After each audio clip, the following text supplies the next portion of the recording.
To end this war? That's a fairy tale, a foolish child's dream, and it'll take at least another 12 hours of JRPG battles. Welcome to Triple Click, where we bring the games to you. This week we return to Suikoden II. We've played through about 30 hours now, so we've got a castle and a heck of a lot more reasons to hate Luca Blight. That freaking guy, I tell you. I'm Maddy Myers. I'm Jason Schreier. And I'm Kirk Hamilton, and hello. Hello. It's us. It sure is. It's us. Here we are. Back for another Here week. to talk about my favorite thing, video games. Yeah. Your favorite thing, Suikoden II. Even if they're a JRPG. Even if they're a JRPG. Still love it. Still love video games. As hard as I've tried to take that away from you, Maddy. Yeah, Jason has been trying to get me to stop liking video games, but even Jason can't achieve that because it's impossible. And speaking of other things that can't be taken away from me because I love them too much, Maximum Fun. It's a cool podcast network. I've been listening to them for 1,000 years, and now our podcast is on their network, and that's so cool to me every single day. And if you also like that and you like our podcast and you're listening to this right now, you could support the show by going to MaximumFun.org/join.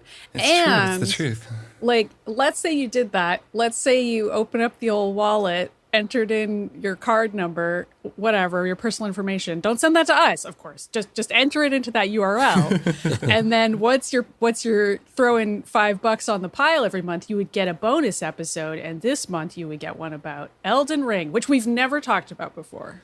No, never. Brand new game for all of us. This would be very excited to finally talk about Elden Ring. We're going to finally get into it. This is, of course, in addition to like an archive of like almost 30 or 40 awesome yes, that sounded a little like maybe people will only get one bonus episode. Right. Like this is the only thing you were going to get. You will get many bonus episodes. You will get a lot of cool stuff. So definitely worth the price of admission. You'd get Horizon Forbidden West. Last month, you'd get a Die Hard episode. We made Jason watch Die Hard. Some movies, some TV shows. All kinds of stuff. Yellow Jackets. All kinds of stuff. Who knows? Yeah. Who knows what we've done? That's as far back as I can remember. But there's a lot of episodes in there. And MaximumFun.org/join is the URL to go to if that sounds appealing to you.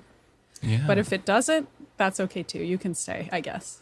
Oh, that's fine. You can still stick around. You can still keep listening. You can still listen to the rest of the show. If you really want. Yeah. We still appreciate you. Thanks for listening to our show. Yeah. Hey, so this week we played a video game. We're going to do a triple play. So, as longtime listeners may recall, we have a bet every single year where we all make predictions, and whoever gets the most predictions correct gets to pick a game, and we do a book club playthrough of that game over the course of the year. This year, I have won the bet, and so our book club playthrough game is called Suikoden II. Part 1 of our playthrough of this game was a couple months ago. You should go check that out. And part 2 will be today. Part 3 will be a big spoiler cast that will be our bonus episode for June, right? Did we say that? Yeah, next month. Yeah. Yes. For next month. Really next month's bonus ahead. episode will be our part 3 and final episode in this series. But for today, we are going to be talking about the game all the way up until the Luca Blight sequence. So if you have not played, if you're still playing, or you don't want to be spoiled, for whatever reason, now is the time to hit pause because we will be spoiling the game up until that point. Mm-hmm. All right. Kirk, Maddy, I've made you both play something like 30 hours of a turn-based JRPG now. For one of you, I guess that is a little more painful than the other. But first of all, before we start digging into this next chunk of Suikoden 2, I want to hear whether your impressions of this part of the game have kind of changed it in your mind. Have your thoughts changed since the last time we talked about this game? Maddy, why don't you start? Why do I have to start? I was screwing up my face into so many expressions trying to imagine what I was going to say. Okay, I'm starting. I'm doing it. I'm rolling down the hill. It's happening. Here you go. We believe in you. My opinion has not changed at all. I am still, it's interesting because with Final Fantasy VI, the only other JRPG I've ever played and ever will play, kidding, but am I really felt like the second part was really different. And I was like, there's a lot less combat in this part, way more story. I think that's why I liked it more. I was starting to get to know the characters a lot better. It's an ensemble cast, really liked a lot of the members of the ensemble. Suikoden II, very different vibe. I guess I would say it's an ensemble cast, but it's such a massive ensemble that I feel like I have only scarcely just gotten to know each character or sort of set of characters, or maybe like a trio of characters you recruit.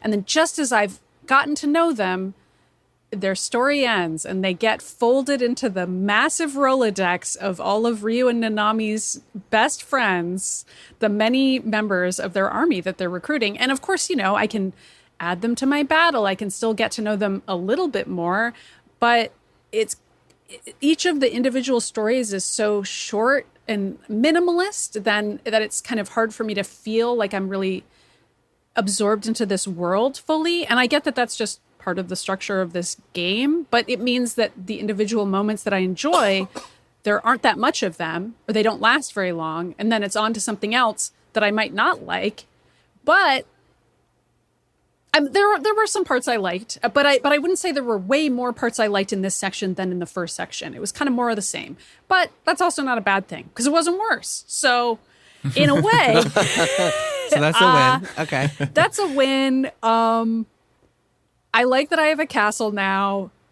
I don't know. I could go more in depth on each of the things that I liked and didn't like, but sort of overall impressions, it's more of the same.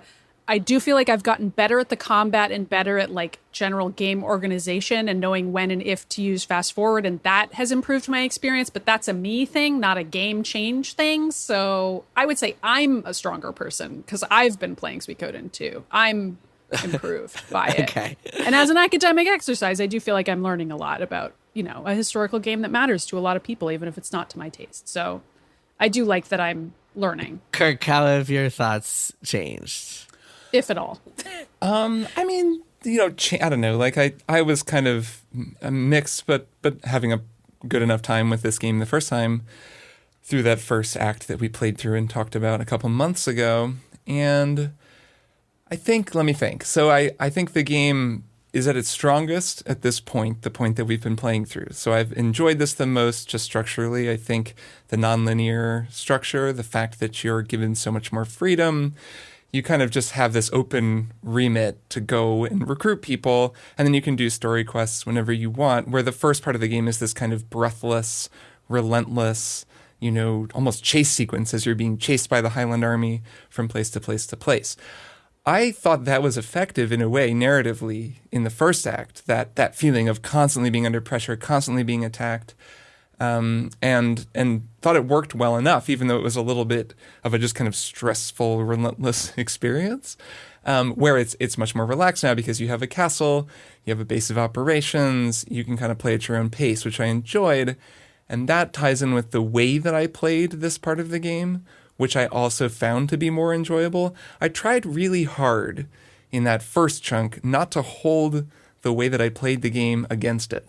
And by that I mean, I kind of marathoned through it at the last minute because I put it off because I was playing all this other stuff, and then we were going to talk about it. It was right in February, kind of at the start of the glut of all those 3 huge games that came out.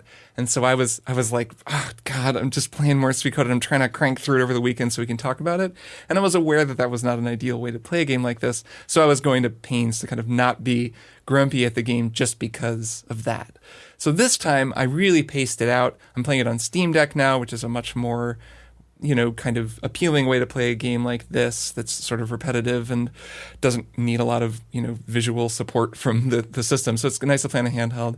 And I kind of just played like an hour or two, while I'd have coffee in the morning or on the weekends or something over the last several weeks, and kind of just gradually worked my way through it. And that was a much nicer way to play. So I had a better experience, I think, due to the structure and due to the way that I played it, even though my overall take is pretty similar. Like, I agree with a lot of what you're saying, Maddy, like that there's a kind of a shallowness to this game because of the design, where you just don't really get to know people that well. So you have to kind of really unfocus your eyes to start to see the story and, you know, the political intrigue and the machinations of this world. There's a lot of unfocusing that happens that I'm sure we'll get into, where the less I focus and the more I think about it as this just big thing, this kind of amorphous narrative gameplay object, the more I'm like, this is cool. I get the appeal here. And then the more I focus my eyes on any given particular of it, the less impressed or the less I enjoy it. Interesting. Okay, a couple of thoughts. So, yes, as you guys both pointed out, the rhythm of the game has changed quite a bit. At first, you're on the run. The first act that we played through, you're really on the run and moving from place to place and really getting to know the world. And now you've settled down. You're in a castle, and the game, the part that we just played is essentially 5 different missions. So it's like castle, mission, castle, mission, castle, mission.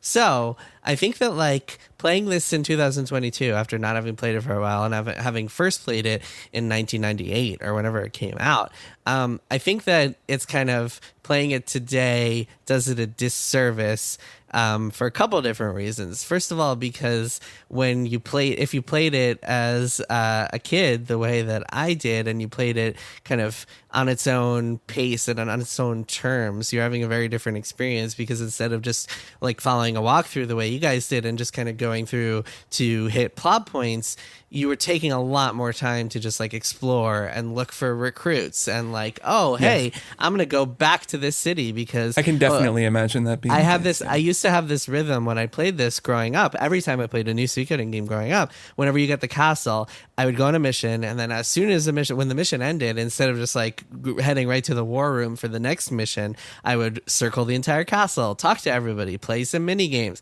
do the cooking competition, which like in between each mission there's like a new cooking competition that you can do, and that's its own ongoing story.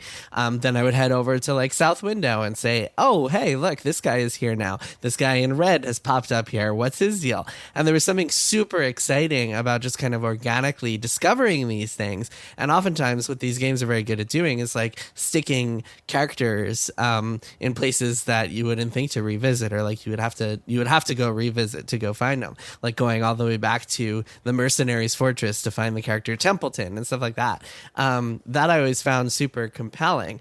But today, when the three of us are professional adults in our 30s and 40s who don't have a lot of time to play games the way that kind of rhythm calls for, I don't think it's quite as enjoyable an experience. And I can see why it hasn't gripped you guys quite as hard as it once gripped me. I tried to simulate that experience just because, I do have a walkthrough that is very helpful, just because I can't even imagine how long this game would take me if I didn't have it.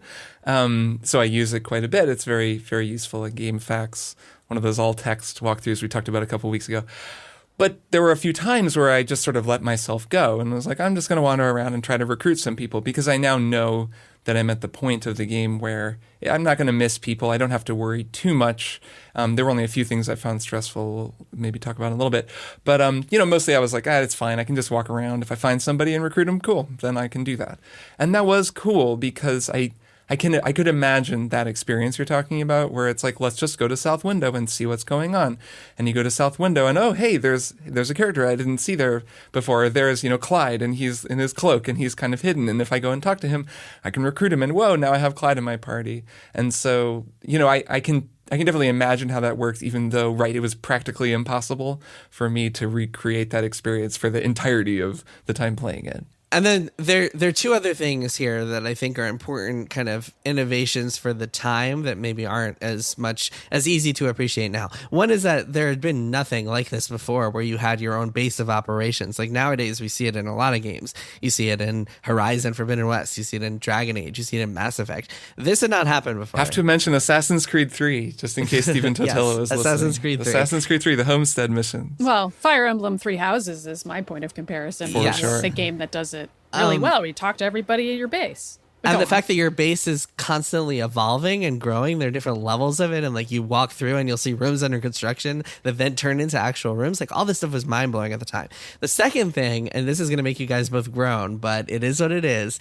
Part of the appeal of this game and this series, and this is again something that is only really clicking for me now, is that you have to play all of them. And so because there weren't a lot of games, and there still aren't a lot of games, where the series are all interconnected, all set in the same world, all have constantly recurring characters and recurring references and recurring countries and plot points. And so part of what was so cool about playing the Suikoden games back in the day was that in addition to just like being able to stumble upon characters randomly, you would also stumble upon characters who was like who were from the previous game, and you would be like, oh man, like I get to go visit this person, see how this person's doing now, or this person who used to be like a random NPC who had one line, Sheena, is now a key character who's part of the plot, who has like his own personality. And then there's a character, I won't get super spoilery, but like there's a character who has a semi-minor role, like a little bit more than a minor role in Suikoden 2, who becomes the secret plot twist villain of Suikoden 3.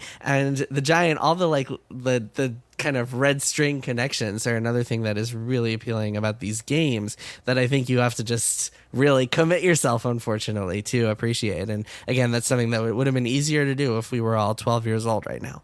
Well, sure. But it's also, you know, you can look at something like Mass Effect and be like, oh, well, not only do you have a base of operations, but there are these characters that carry over. And if you do every quest, then you save all of them. And that's certainly very Suikoden feeling. And there are many things Definitely about that in Mass Effect that are Yep. also somewhat irritating to me, but which are part of how that game works and allow you to carry over. And it is cool to play the game academically, even if I don't enjoy it moment to moment. The part of it that I then do enjoy is the academic part, where I'm like, well, I can see why the structure of this game was so influential and what's so impressive about it, even though it's from 20 years ago and it's not actually fun for me. It doesn't mean I don't think it's good. I know that's a weird way to phrase that, but it is still something, it's doing something very impressive. And I'm certainly willing to recognize that. It's just not, I mean, it's like a combination of the genre not being to my personal taste, and then also it's an old game that has a lot of things about it that make it harder to play. Like, I never beat Persona 5 either because I just don't think I ever will, but it's incredible. So, like, if you were like, Maddy, you gotta beat it, I wouldn't be complaining in the same way. But this is like the double whammy of both being a JRPG that's long and is old and doesn't have as many quality of life additions as something like Persona 5 has, for example. But hey, it's great, and I love it. Yeah, there's an interesting question here about continuity and how much a game should stand on its own, because I think that's something that is increasingly, I mean, it's very relevant today. It became increasingly relevant over the last 20 years. Because this is, it's not unique to Suikoden. I mean, there, like you said, Maddy, Mass Effect, that's a great example, or Dragon Age. There are all kinds of series where you get a little extra something if you play all of them, and you can make those connections and be like, oh, cool, this kind of character who is a minor character in the most recent one now gets to be a whole full party member in the new sequel, and we get to really know them. And I mean, that is now just a very established thing. And this is also, true of so many cinematic universes that we engage with all the time in movies or in TV shows. I mean, we've been talking about Better Call Saul quite a bit over the last few weeks, and a big part of Better Call Saul and a big part of our discussion of Better Call Saul has been this discussion of Breaking Bad and Better Call Saul, and how you can appreciate a lot of little cool things in Better Call Saul if you've seen Breaking Bad. But Maddy, you were saying, well, I didn't really watch Breaking Bad, and yet I'm still really enjoying it. So this week's episode of Better Call Saul, holy shit. Oh, really? And I'm not caught up, so no spoilers. So this is like an ongoing concern, right? And I think with Suikoden 2, my sense is, with characters like Humphrey and Futch, for example, who I know were in Suikoden, an earlier game, like I think they're carryover characters. Like I can tell there's something there that I'm missing, and this is kind of like a person who sticks around for the post-credits sequence of a Marvel movie and doesn't really know what it means. It doesn't really take away from the game for me to not see that, but it sounds like, and I want to see what you're really saying here, Jason. Do you think it's like a really significant improvement if you've played Suikoden 1, playing Suikoden 2, because it significantly enriches the world, or is it more like this is just an extra dimension on these they're fairly thin characters, but they do get an extra dimension sometimes because you know them? I think it's more just having the entire series in your brain holistically, if you're into them in the first place, makes you appreciate them all more as a result, in the same way that, like, I don't know, if you just watched the first season of Game of Thrones, you might think, oh, cool, this is a fun standalone thing, but you watch more and more seasons and you grow to appreciate the whole thing more. And then if you watch the final season, it ruins the entire show for you. So it's... Well, no, but to complete the thought, really, what you're kind of saying is you watch the first season of Game of Thrones and you're like, well, that was fun. Then you keep watching the show. Then at season 2, you get into the books, you read the books, you watch all of the show, and then you go back and you rewatch season 1, and it's a much more interesting experience. Having it all in your head, yeah. I mean, just to give you another example, there's a character, you guys haven't met him yet, this totally random NPC you meet. It's a guy named George Prime, and he you just go and recruit him, and he says a couple things, and he turns out to be this super powerful fighter, and is meaningless in Suikoden II, essentially. But if you go to Richmond, the private investigator, and have him investigate him, and you read through, which I don't know if you guys have been doing that, but that's super fun to investigate your party members. He's a funny character too. You investigate George. At some point, Richmond will be like, I heard a rumor that he killed a queen, which might seem like a throwaway thing. And then the entire plot of Suikoden 5 is based on that one throwaway rumor there. So just kind of finding all of those ties and references and mentions, it's just like enhances your overall experience. But I don't think, I want to focus on Suikoden 2 because I don't think that is really an important part of it. And I think there's so many moments that, like, even you two cynics will have to admit were pretty cool in Suikoden 2, which are the little vignettes. And I think what the game is trying to say in each of these vignettes, whether it's like the people ganging together, the different races ganging together in Two River, or like the Matilda, the knights all throwing their medals down in solidarity. I think there's some cool stuff in this game, and playing this today, I still think a lot of that stuff holds up pretty well. I mean, some of it's pretty cliched. I agree that the way this... Cliched for 2022. No, cliched for 1998. I do have some examples of parts that I think did really work for me emotionally. So I've been thinking a lot about why Jowie, I guess it's pronounced Joey, but I just can't get my brain to do that. I've been thinking about why Jowie betrays the main character, because of course that's really the crux of the entire game. And now that we've completed the Luca Blight boss battle, Jowie is again the big bad, and like they both have these two shields, these two mystical runes attached to them that make them fated to fight one another. And his yes, is a you're shield. right. Yes. Of course, right, mine is a shield because I'm good and pure and light, and Jowie is destined to fight. Right, you defend people. Joey hurts people. Right, but see, that's what's interesting about it, is that Jowie doesn't seem like that kind of guy. Like, he has this attachment to Pilika, who's this traumatized girl who can't speak seemingly, but she does have the ability to speak when she sees Jowie, and they have this certain weird relationship where he's like, I just want to protect her. So I had picked up on all of that, but not all the other nuances. And I read a whole bunch of GameFAQs forum threads by people years ago arguing about why Jowie betrays Ryu. And they're actually really fun. Wait, why are you're spoiling the entire story for yourself? But it's helping me, Jason. This is like how I enjoy things. You have to just go with it. But that's explained a lot more like later in the game. No, it's not. Because a lot of the arguments that people make about why he does it are contradictory or like can never fully be answered. Because one of the many arguments that people make is about the extent to which these ruins influence Ryu and Jowie, and the fact that there's that old past story of the two previous guys who were also attached to the ruins, and they decide not to fight one another, and the parallels between that story and Jowie's story, and to what extent is this sort of magical rune playing a role, and does Jowie just want to unite all of these city-states simply because he believes that military rule is the best way to go? I mean, clearly Ryu doesn't think that. And the fact that people were able to come up with so many interpretations was fascinating to me. And it's also only possible because the characterizations are thin. And I mean that in a positive way. Like, these characters are allowed to be these huge archetypes that then a 12-year-old playing it can insert and then extrapolate all of this actual political intrigue from it that's actually quite deep, because there's so little there that it allows you to make those extrapolations that can be pretty fascinating on your own. I know that sounds like I'm insulting it with by saying that it's thin, but I am really not. I actually think it's very cleverly done. And like the few dribs and drabs of Jowie's characterization that you do get are just powerful and mysterious enough that at the very least it had me Googling, why does Jowie behave like this? And reading multiple multi-page GameFAQs threads of people debating this and still not having the answer. And that was like some of the most fun I've had interfacing with this game, was reading all that analysis. The actual game, again, I could take or leave, but like thinking about the political intrigue and the question of it, that's the good shit, right? Like, that's the Game of Thrones shit of it all. That's the part of Suikoden II that I think people really like, and I can see why.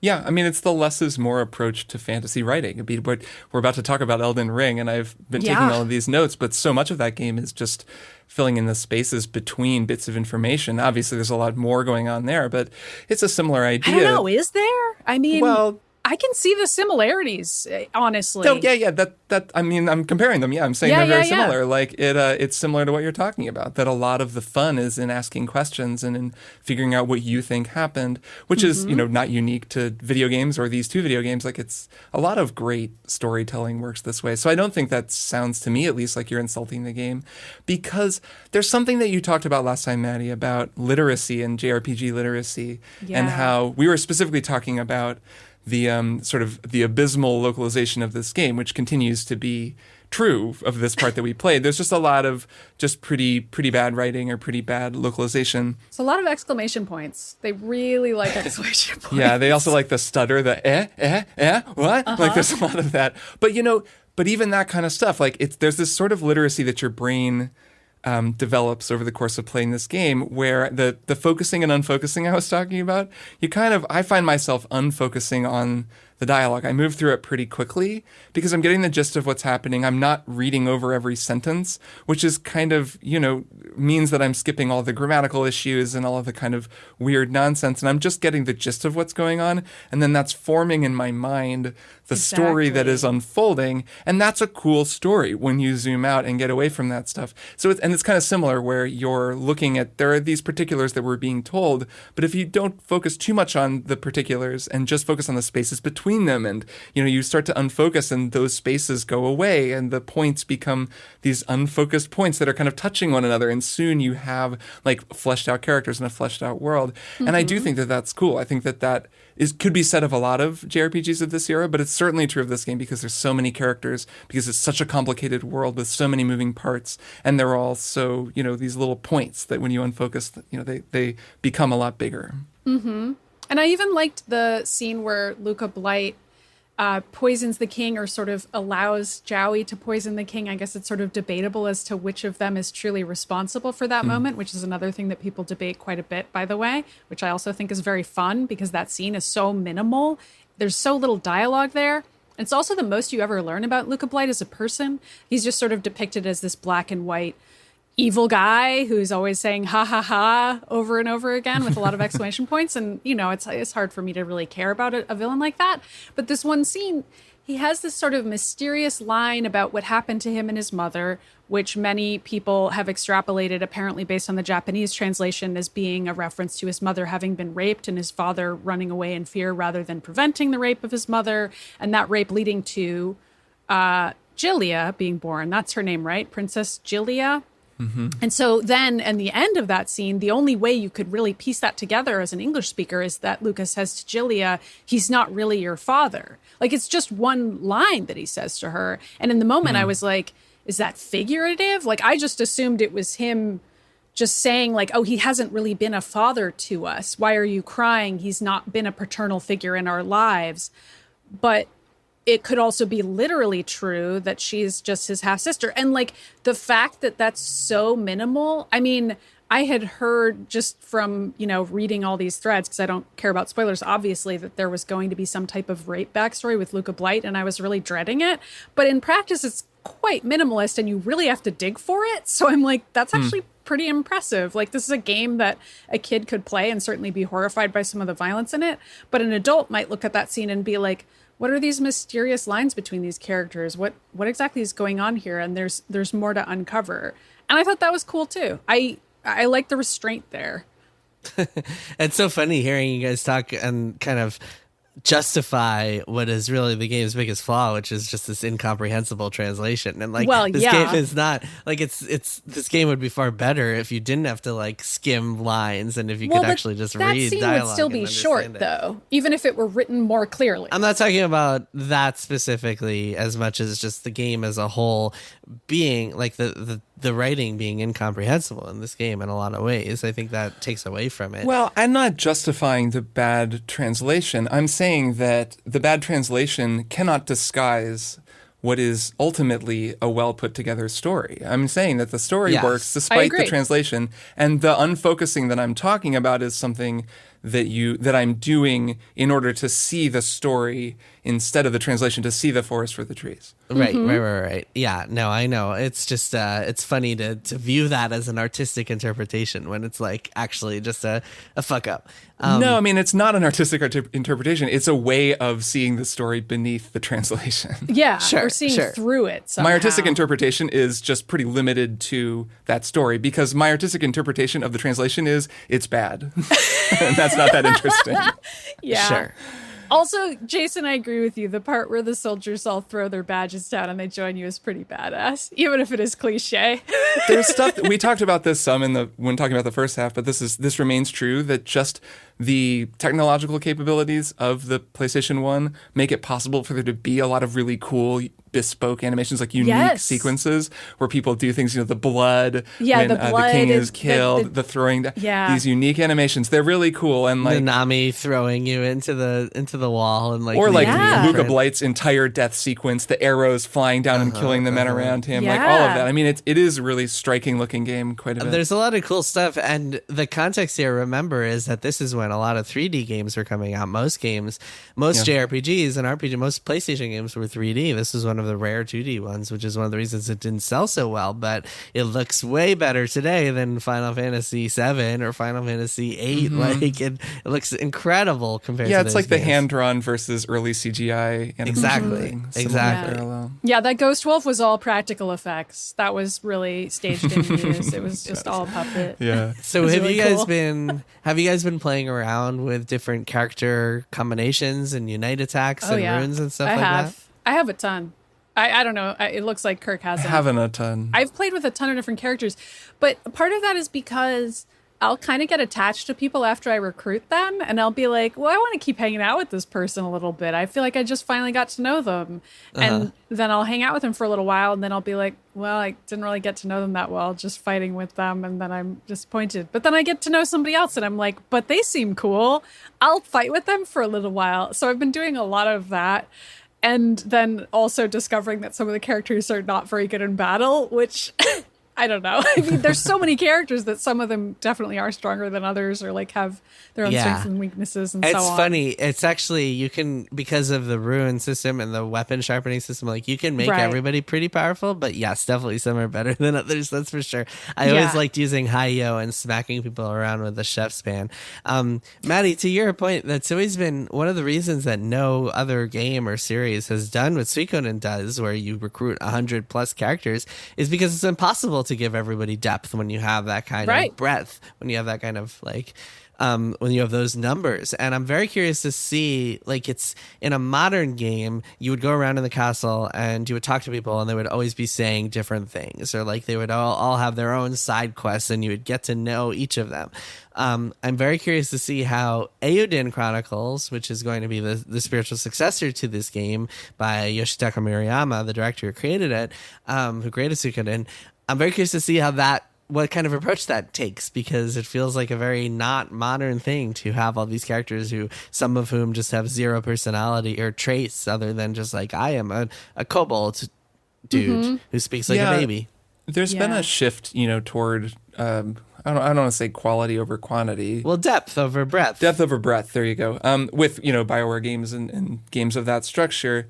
But I don't know. I mean, if there's no voice acting in motion capture and the game looks like Suikoden, I could actually picture a modern game where there's just significantly more writing and the writing is significantly better executed. And you really do just get a fleshed out story for 108 characters. Like there's that much writing in something like Disco Elysium. It doesn't have that many characters, but I could totally see it doesn't need to be, hours and hours of stuff. It just needs to be like a nice little short story for each character. That's a lot of writing, but you can hire people to do that. And that would be cool. I mean, I could see that really making a game feel distinct. It could also be exhausting. It could also be pretty tiring. I mean, depending on how you take it in, I suppose. Yeah, I feel like Fire Emblem Three Houses is still my go-to for this, where when I first started playing that, I was like, God, there's so many characters. How am I going to keep them all straight? I don't even know what house to join. And like, there's like 1,000 people in everywhere I go. But of course, by the end of the game, you know every single person in and out, and you can't believe it if they die, and you're freaking out because you know them all.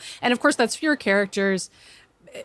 But I think something like that is possible. You could at least have like 30 or so characters that are really fleshed out in that way, and then the additional, 80 or however many that are maybe lesser and sort of affiliated with the previous 30 to the point where you kind of get the gist. And then it doesn't feel like something like a cross between FF6 and Pokemon, where like FF6 has a really big ensemble cast, but you get to know them all. And Pokemon purposefully is created such that the math is the most fun of it all, and the tactics, and not really so much the characterization beyond the cute little pictures. And Suikoden 2 is in this weird spot where it's struggling to be something closer to a JRPG that has all that characterization. I think Fire Emblem Three Houses is a great comparison point because really, I mean, there are so many characters in that game, and part of the magic of that game is that there are more characters than you can meet in your first playthrough than you could have in your party. Like, straight up there are some members of houses that won't leave their house and join your house, and also you just don't really have time to develop that many characters. And that is actually a cool feeling too, of just knowing, well, there's also all those other characters, and there are some that maybe seemed boring and I didn't care, but there were some that I was kind of intrigued by, and that makes you want to play it again and play as a different house and get to know them more, and it turns the game into this really rich text, just this super dense experience full of characters, which I could completely see working in a game that's structured just a little bit differently like Suikoden, even though the structure of those two games is very similar the more that I think about it. I'm glad you mentioned that, Maddy, because they're very similar games. So you're saying you're not going to replay this to see what would happen if you pick Kasumi instead of Valeria? Oh, boy. That's all I can think about. Well, what would happen? I mean, it's going to be a completely different game, I think. I definitely didn't Google it in a panic trying to find out whether or not it would matter. Who's better, Valeria or Kasumi? So, yeah, I mean, I think to one of the initial points you made, Maddy, things that I've bounced off a few, or I've run into definitely some obstacles on this playthrough, one of which being just repeating the same friggin' forest areas over and over again, especially in Green Hill where you have to go through that one passageway like 4 times. That is really a bummer. I find the combat, I still think it's fast enough that it doesn't really bother me, but I can see why it might have bothered you, especially when I'm holding fast forward.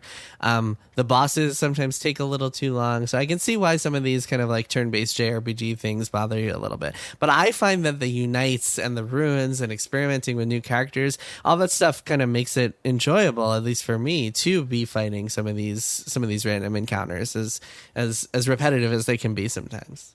I think I'd be having more fun if I was varying my party more, but I just find it to be a pain to deal with equipment and to deal with runes. The fact that you have to go de-equip runes and re-equip runes. I'm using Double Beat a lot, which is a great rune, but you have to farm to get it, so I only have one. So then I have to like take it off of Shiro and put it on Humphrey, and then if I want to take Humphrey out of my party and go just out with the squirrel guy to get the squirrels, I'm like, well, do I need to take Double Beat off? And that means I need to go to the rune vendor. And it's just a lot of that kind of, the time-wasting quality of life stuff from late 90s JRPGs that holds me back. Yeah, same. I mean, it's also just JRPG combat is just not my thing.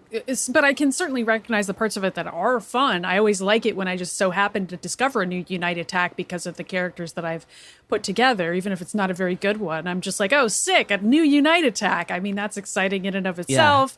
Yeah. Or the rune seller has a new type of rune. How is that going to look? Is that going to have a cool animation? And then I watch it one time and I fast forward it from every point onwards because I don't need to see it more than once ever in my life. But it's exciting for that 1 millisecond. Maddy, use the Blue Gate rune if you haven't already. All right, I'll check it out. That has some sick animations. A thing that I've found, so I'm replaying Persona 5, and that game I think has fantastic turn-based combat. Persona 5's was pretty good, but Royal has really just up the ante on the turn-based combat. It's super, super good. And a big part of what makes it so fun is that enemy vulnerabilities are really highlighted. And it becomes this game of, can you hit weak spots on enemies, which has always been Persona combat.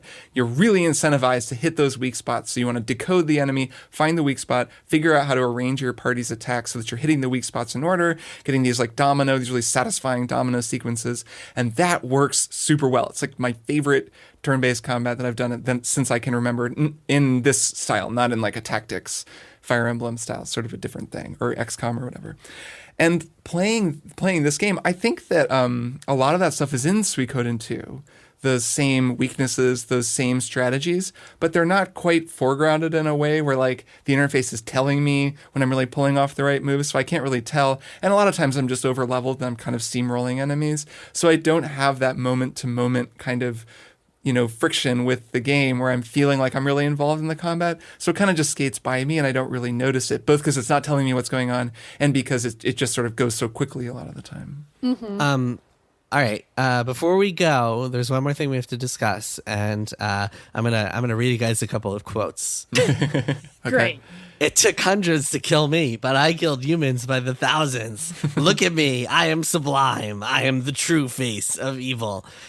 Luca Blight, our man, we've defeated him. It only took 3 parties and like an entire army battle, and also a shitload of arrows, and then a shitload more, a bunch of arrows, and then a one-on-one duel for good measure, which I think is a pretty incredible way of showing the power of this guy. What did you guys make of that whole epic night sequence fighting against Luca Blight? I thought the opening cutscene was really cool. I know we already mentioned it, but I was genuinely surprised by it because I had no expectations going in. I just was like, okay, I had to make those 3 parties. I don't even understand why, but I just chose my strongest guys. Sure, whatever. Like, I didn't know what was going to happen because, of course, they can't really tell you that. They sort of explain the tactic, but you don't know what it's going to look like when it plays out. And then I was really impressed by it. It was cool, like seeing all my guys having to go up against Luca Blight one by one, and in their 3 little parties that I'd made, and then of course the grand finale where it's just me and Luca facing off. I don't know. I dug it. I don't think I've ever played a JRPG battle like that before. It was kind of annoying. I did have to leave and go sharpen my weapons in order to defeat him, but it's all good. I did that and I came back. Everybody was all sharpened up and they were ready to go. And I got him on the second time. But yeah, it was a cool cutscene. Yeah, I liked the structure, the sort of tiered structure, the fact that it really is emphasizing just how hard this guy is to kill, how he's like this total dick to the end, and you finally kill him, and this is very satisfying. I think kind of highlights an overall issue that I've got with this game, which is that there are a lot of sequences that feel as though they're scripted, and that I'm supposed to be playing through them, but I'm not really supposed to be playing through them, and I find myself sort of questioning how interactive they are. This is an issue that I have with the map battles, which we haven't really talked about, but I think I don't really understand them, and I don't get why they're in the game, because I've yet to play one that feels like I'm actually engaging with the tactics, because it's every single one. Some scripted event happens in the middle, and people retreat, and you're supposed to win, you're supposed to lose, and it's really just me stressing out about someone dying.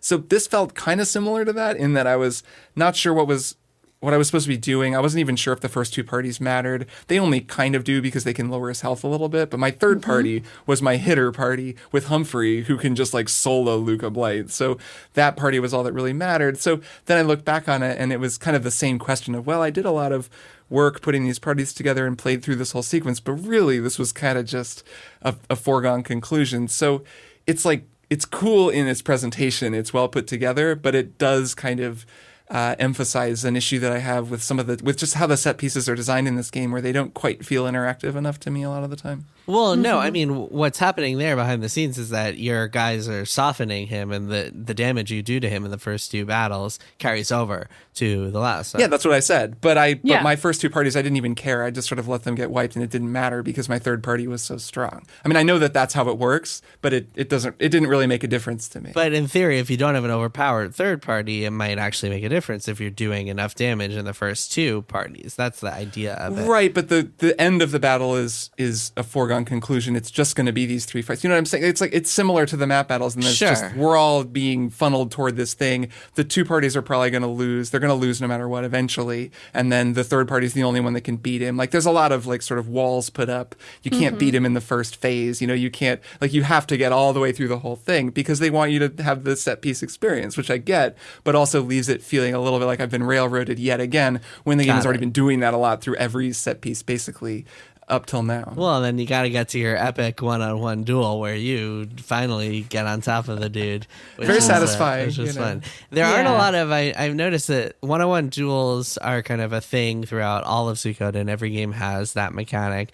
There aren't a lot of them in this game. I think there are more in other Suikoden games, but this is the Luca one. I think is maybe like the third or the second, and it's usually more common. There's optional ones with recruiting, I guess, but Yeah, the Amado one, you can do. And then the army battles. Army battles are also a feature in Suikoden, except they're different in every single game. This is very much, yes, they are terrible in Suikoden 2. This is very much them just trying to figure out what these are going to look like. They get better and better as the series goes on, up to like 5, where they're actually pretty fun and really I can see that. It feels like they're leaving a thing on the table. Like this would be a cool aspect of a game if it was fleshed out. It's just not. It's really not handled very well, unfortunately. But yeah, the Luca Blight battle I thought was awesome. I don't know, final thoughts before we get going. Did you guys, I know you guys have kind of mixed feelings about this game. Any kind of lasting thoughts that you haven't mentioned yet? No, I think it's going to be interesting. I'm looking forward to finishing and talking about it. Yeah, me too. I'm kind of psyched that the last chunk of the game is going to be me facing off with Jowie, because I feel like that's a more interesting face-off than Luca ever could have been. Yeah, well, I'm curious, Maddy, since try not to Google anymore, but I'm curious as to like I do what I want, your man. opinion. No, it's fine. I think that could totally enrich the experience. It helps me because because I feel like your question actually is going to get answered. So I'm very curious. We'll talk about this on the Bean Scots, because I feel like the question of Joey's motives, if I remember correctly, I haven't played this game in a long time, so we'll discuss once we've all finished it. But I remember it being answered pretty definitively by the game pretty soon after the Luca fight, actually. So we shall see. We'll get back to it. So that's Suikoden 2. Thank you guys for playing along, for following, catering to my whims and playing this video game. Very curious to hear what you guys think of the last third, because that's where the real emotional, like, powerhouse stuff is coming out. That's where it gets good, Maddy. That's where Ryu and Jowie decide to put down their swords and start dating. And Finally. I think that's how it ends. Fingers crossed. You're not too far off from the truth. Hey, I'm sure there's a lot of stuff on AO3 about that. If I could only resist Googling it. We will be back at the end of June to talk about the entire game and spoil the entire story. But for now, we're going to take a quick break and then be back with one more thing. You're in a theater. The lights go down. You're about to get swept up by the characters and all their little details and interpersonal dramas. You look at them and think, that person is so obviously in love with their best friend. Wait, am I in love with my best friend? That character's mom is so overbearing. Why doesn't she just stand up to her? Oh God, do I need to stand up to my own mother? If you've ever recognized yourself in a movie, then join me, Jordan Crucchiola, for the podcast Feeling Seen. We've talked to author Susan Orlean on realizing her own marriage was falling apart after watching Adaptation, an adaptation of her own work, and comedian Hari Kondabolu on why Harold and Kumar was a depressingly important movie for Southeast Asians. So join me every Thursday for the Feeling Seen podcast here on Maximum Fun. And we are back. Kirk, Maddy, it is time for one more thing. Maddy, kick us off. Sure. So my one more thing is a TV show that's on Netflix. It's called Heartstopper. It is so adorable. It's kind of painful. Like, it's poignant, and it makes you feel so intense about what it was like to be a teenager.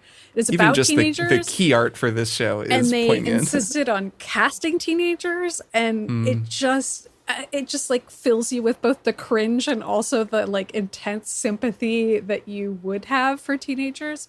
So the main plot, there's a bunch of different teenage characters and their like love story shenanigans, but the main plot is between this sort of diminutive, kind of nerdy guy who is gay, and he's already out at school and has been teased constantly for it, but he's already out. Everybody knows. And he falls in love with this jock guy who he's pretty sure is straight. And that's like sort of the overarching plot line, is that the two of them become like best friends. And this gay guy is like dealing with the fact that he has a crush on his friend. And like, is that okay or not?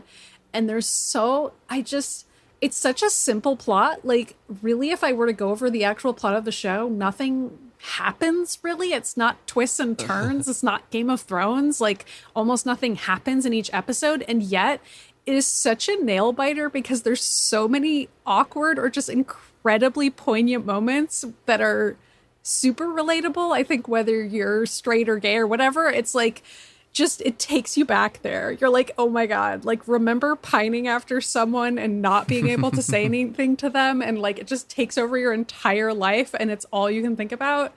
That's this show. And it's super, super well done. I liked it a lot more than I even thought I would. It's nice. But it's also extremely painful because you're like, oh my God, stop. It's the best. So yeah, I recommend it. Yeah, it looks good. It's called Heartstopper. Heartstopper. It's so cute. Amazing soundtrack too. So many great like indie pop hits. And it's British, so they all have cute little accents too. That makes it even more poignant when they're British. I know. I'm charmed by it as a silly American who just thinks British accents are charming. Kirk, what's your one more thing? My one more thing is Dungeons and Dragons. Cool. Specifically, Dungeons and Dragons Eberron Rising from the Last War, the setting, because I have been playing a recurring D&D game with a group of friends over the last few months. We've been meeting once a month and getting a D&D game going. So we're in the early stages. In person or on Zoom? In person. I'm jealous. I'm super jealous. It's been really, really cool. So my friend Sam is our dungeon master. It's his first time being a DM, and I've just been playing as a member of this party, and it's been really cool. I mean, we're early enough that I can't get into the particulars even of our story because there's like stuff about my character that the other characters don't know, and I don't want to talk about it yet, but my character is so cool that eventually I'll talk about it. Do they listen to this podcast? To your other They might. I don't want to risk it. You have a mysterious rune that makes it so that you have to fight one of the other players by the end, but you're not going to let them know until like a third of the way through. That's not that far from what's happened. Are you plagiarizing Suikoden II? Kirk. Basically, yeah, I'm basing it all on Suikoden II. No, I'm definitely plagiarizing a lot of things. It's a lot of familiar character beats that are in my character. Well, that's what D&D is. It's an excuse to plagiarize your favorite things. Yes. Yeah.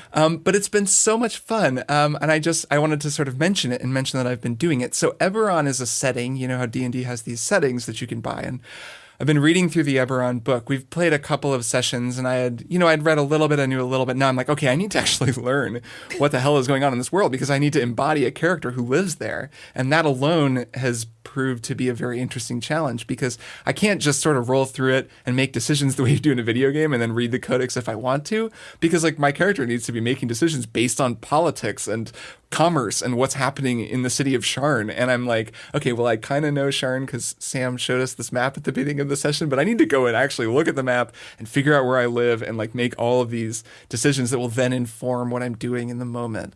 So that's just been cool to sort of read a bunch of lore with purpose because the lore exists to just give you a starting point. It's just a really different thing than a video game, even though it's functionally so similar. It's like a backdrop for the action to be set. You need to actually know it in order to make the decisions your character makes. So that's been really cool. And just the collaborative storytelling process has been extremely fun. It's been really fun to watch my friend Sam come into his own as a storyteller and just embrace. He's like being a great DM. He's putting a lot of work into it. And the way he tells stories, the images he paints, the language he uses, he's a good writer. And it's just been fun because I'd never read any of his writing before. And having that experience is really cool. And then just recently this week, he and I met to do a little one-on-one backstory session about my character to like establish some more stuff about like, you know, my character has some memory issues and doesn't remember some things. So some of my backstory is actually being written by him. So he's telling me these, like the first memories that I have since I lost my memory, and we're working through that. And it's just, that was really cool to just sit down together and collaboratively kind of come up with this stuff. We did a little bit of role playing, but it was also just storytelling. And it's just been such a cool experience. It's also just fun to roll dice. Kirk, it's going to turn out you're a Sith Lord. So watch out. I can look forward to that. there's some cool sort of unknowns about my character that I will get to learn. But then, of course, I also get to make a lot of decisions about who he is. And I'm having a great time. And just it's such a fun thing to do. If anyone out there, of course, I know, Jason, you've talked about D&D quite a bit, at least a while ago, and sort of encouraged people to do it. Yeah, I mean, coincidentally, before I had my child, I talked about D&D quite a bit. It is a time commitment. Though actually, Sam and his wife they had a baby not long ago, and they're fine in time, so it's possible. But anyways, it's been really cool, and I just wanted to say that's cool, and I'll probably give some updates over the course of the year as we keep going. We're going kind of slow, but yeah, I'm really into it. Very happy for you. That's very cool. You should give us an update when you do your sociopathic reveal of whatever you're really planning in classic Kirk Hamilton style. Yeah, tell us what this true story is. I will. Once I've fully revealed everything about my character to the party, I'll tell you all what my character is like. Great. Can't wait to be shocked and appalled. My one more thing is also a Netflix show. It's called The G Word with Adam Conover. So full disclosure, Adam Conover is the star of the show, is a friend of mine. So take all of my recommendations here with a friend of the show, I would say. Friend of the show, yes. But he's a buddy of mine. All that said, I really enjoyed the show. So this is a 6-episode miniseries. It'd be funny if you were like, I hated this show. And I hated it. That's really why it's about the government. So a lot of people know Adam from his old show, Adam Ruins Everything, which aired on True TV. We actually had him on Split Screen back in the day to talk about Adam Ruins Everything and like the process of making that show, which was really cool. But that show was kind of like, it's him explaining things and interviewing experts and doing comedic recreations of stuff that kind of helps answer questions about day-to-day life, one thing or another, from like science to food to whatever. Adam just ruins kind of popular misconceptions. This is sort of like that. It's kind of like a spiritual successor to that, in that it's still him going around and interviewing experts and doing comedic recreations and stuff like that, except each episode is about a different aspect of our government. And so the show, it's loosely based on The Fifth Risk by Michael Lewis, that book that came out a few years ago, that kind of delves into different unknown parts of our government. It's also produced by the Obamas and the Obama production company. So, and that production deal they did with Netflix. Sure. Yes. So our man Barack is actually in the show, and he talks a little bit about government too, in some funny and enjoyable ways. And also Adam presses him with some hard questions, which is also very, very fun to watch. Tell us about the drones, Barack. Yeah, actually, nice.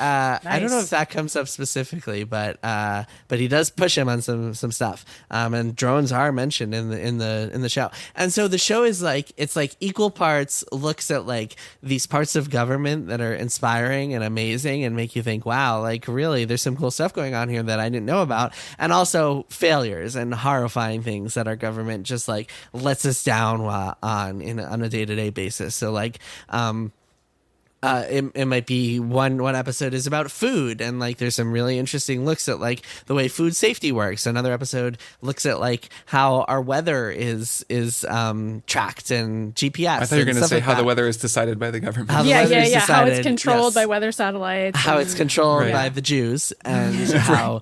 I mean, wow. it's when I said the government, that was implicit. That is what you meant. Yeah, it's actually me wearing my yarmulke and my beard and my fingers clasped together, right, with your weather levers. and there's some really cool stuff in there. And then it's like going after like FEMA and how shitty they are, or like going after the government's response to COVID. And so I thought, I was worried when I started watching this that it was just going to make me angry, but I would say it's mostly entertaining, and just like a fraction of it is angry. Also, he has some actors who play these different parts throughout each episode who are like doing the comic recreations. And one of them is this guy, James Austin Johnson, who I think is on SNL now, but you guys might remember as that guy who had the super accurate like Trump impressions back in the day. Oh, yeah. Oh man. Yeah, I do remember that guy. He is incredibly talented. He's super good in this and like plays some amazing parts. Not Trump. Trump is like barely mentioned, which is a good thing for this show. The show is more about lower levels of government and how that's If Netflix has taught us one thing, it's that maybe we don't need to give all Trump impersonators their own show? No. Well, this guy is, trust me, this guy is super talented beyond. No, I believe you. Beyond the Trump. That's just how he went viral. Is like doing this super good. And even the reason that his Trump impersonations were so good was because he wasn't actually he was saying the most inane shit. Like Trump Mario talking about Pokemon stuff. cards. Yeah. Like Trump complaining about. No, I was talking about the one lady who had the show. Yeah, no, I knew what you were talking about. Yeah.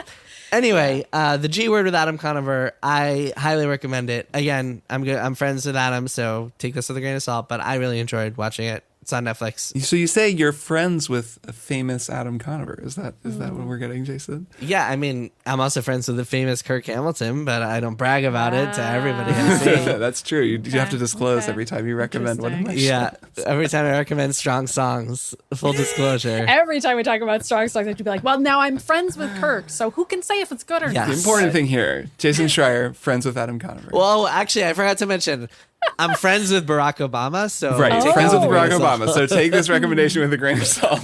And you control the weather. We're learning so much. It's true. wild. It's true. Just a wild show. When we were talking about Suikoden II, I forgot to mention I am friends with Luca Blight, but don't hold that against me. There's one reason I might like this game. But it didn't work out for reasons that we can't get into. It didn't work out. Yes, yes. Also friends with Margit in Elden Ring. So, but I'll mention that when we record our Beans cast. Not friends with Margot, just Margit. just Margit, right? Oh, that's interesting. That seems really hard for a few reasons that again we'll get into on the Beans cast about Elden Ring. All right, we did. I think we've gone off the rails here. It's time to stop this train while we still can. Kirk, Maddy, I'll see you guys next week. Yep. See you next week. Bye. Triple Click is produced by Jason Schreier, Maddy Myers, and me, Kirk Hamilton. I edit and mix the show and also wrote our theme music. Our show art is by Tom DJ. Some of the games and products we talked about on this episode may have been sent to us for free for review consideration. You can find a link to our ethics policy in the show notes. Triple Click is a proud member of the Maximum Fun Podcast Network, and if you like our show, we hope you'll consider supporting us by becoming a member at MaximumFun.org/join. Find us on Twitter at TripleClickPod, send email to tripleclick@MaximumFun.org, and find a link to our Discord in the show notes. Thanks for listening. See you next time.